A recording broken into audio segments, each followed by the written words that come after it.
panas.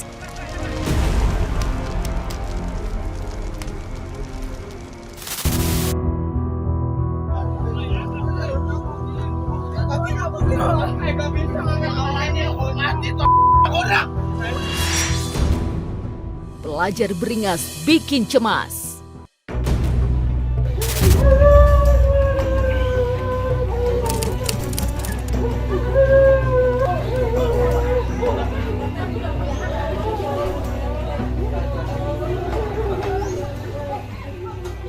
Crime Lover, inilah keluarga Arya Saputra, korban pembacokan di Simpang Pomat, Bogor Utara. Pasca peristiwa yang mengagetkan ini, keluarga Arya Saputra langsung mendatangi IGD Rumah Sakit di Sukaraja. Sayang, semuanya sudah terlambat. Arya Saputra telah meninggal dunia.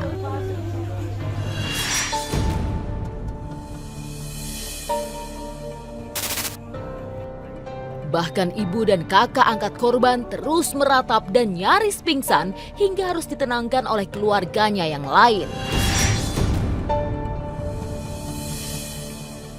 Kadang sih anaknya mbak baik di rumah ya, istilahnya karena kan nggak pernah mana-mana. Memang udah dipesenin gitu kalau misalkan pulang sekolah itu hati-hati, kan istilahnya jangan sampai ini. Nah, pulang nggak pernah ini juga nggak pernah main. Nah, apanya anaknya juga nggak pernah nakal, nggak pernah bandel. Mau saya urus dari umur 3 bulan, saya urus itu anak.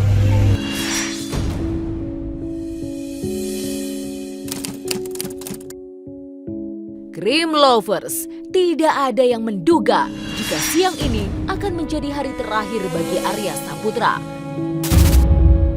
Sepulang sekolah, Arya bersama teman-temannya hendak menyeberang jalan di Simpang Pomat, Kecamatan Bogor Utara. Tiba-tiba ada 3 pelajar lain yang berboncengan menggunakan sepeda motor datang dari arah belakang. Mereka menyerang korban tanpa alasan dan langsung melarikan diri.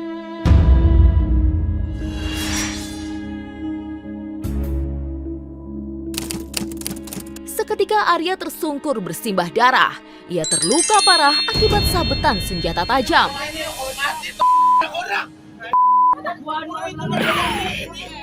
Teman-teman Arya hanya dapat berteriak meminta pertolongan.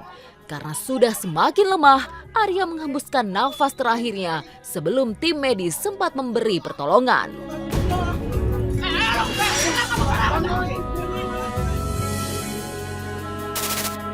Berdasarkan rekaman CCTV, ada 3 orang pelaku. Mereka adalah MA, SA, dan ASR. Ketiganya masih berstatus pelajar di Kota Bogor.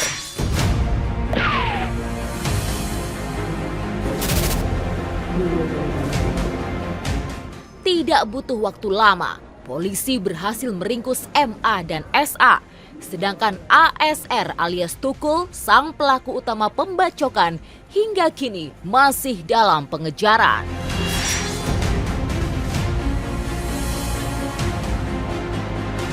Dalam interogasinya, polisi berhasil menguak motif mengejutkan dari para pelaku. Itu berawal dari adanya tantangan via IG, ya, tantangan, dan pelaku terprovokasi, ya, berupaya untuk membalas itu dengan melakukan tindak pidana tersebut ke sasaran acak, ya, yang saat itu korban terkena tebasan senjata tajam.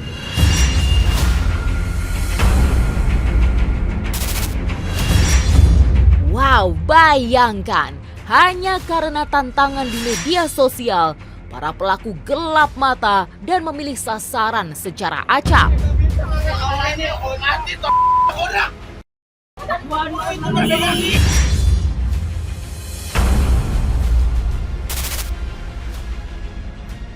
Crime Lovers, kasus tewasnya pelajar di Bogor ini hanyalah puncak dari gunung es dari kejahatan jalanan yang dilakukan para remaja.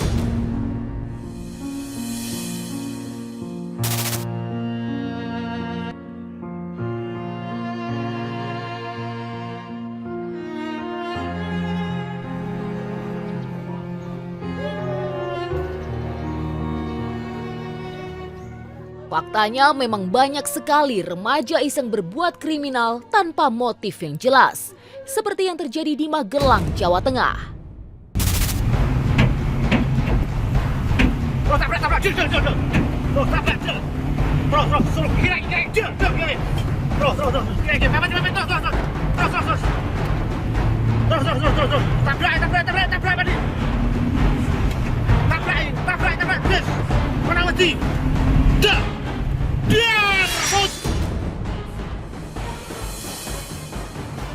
Inilah rekaman video milik Muhammad Kolik Sugiarto, warga Mertoyudan, Kabupaten Magelang.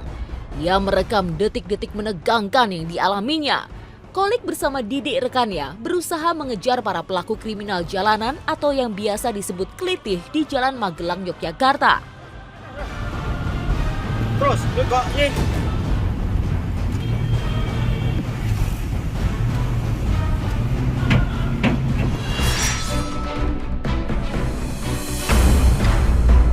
Pemuda yang duduk di belakang motor dengan brutal membacok-bacokkan celurit ke kap mobil. Karena semakin membabi buta, pengemudi mobil pun langsung menabrak sepeda motor hingga kedua pelaku terjatuh.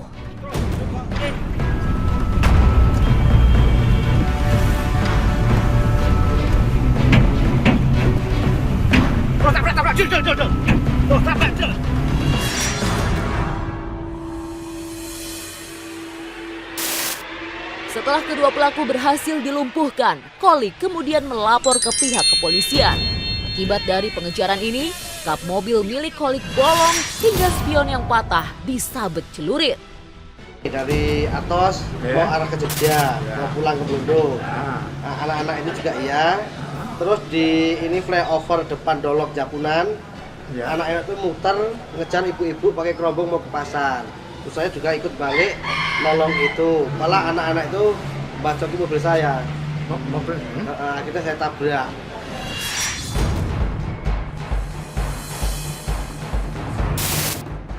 Ironisnya, saat ditanya soal motif, para pelaku yang masih berstatus pelajar kelas 10 ini mengaku hanya iseng saja.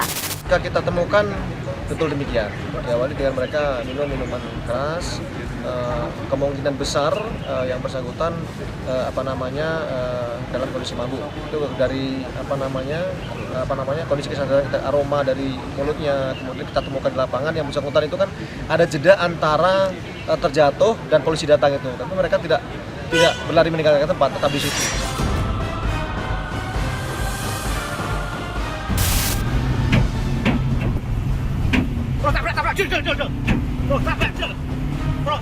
Lantas apa sebenarnya yang sedang terjadi? Mengapa para pelajar kita bisa menjadi demikian brutal? Benarkah hukuman yang diberikan kepada para remaja ini terlalu ringan?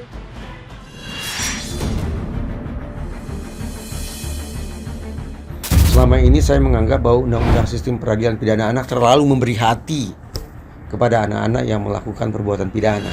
Namun sekarang, ayo kita jujur. Kalau kita berkeyakinan bahwa ternyata anak-anak kita semakin brutal, remaja kita semakin sering bikin onar, dan itu makin membuat hidup kita tidak karu-karuan, maka semangat Undang-Undang Sistem Peradilan Pidana Anak yang semula meringankan, harus kita bikin jadi semangatnya memperberat.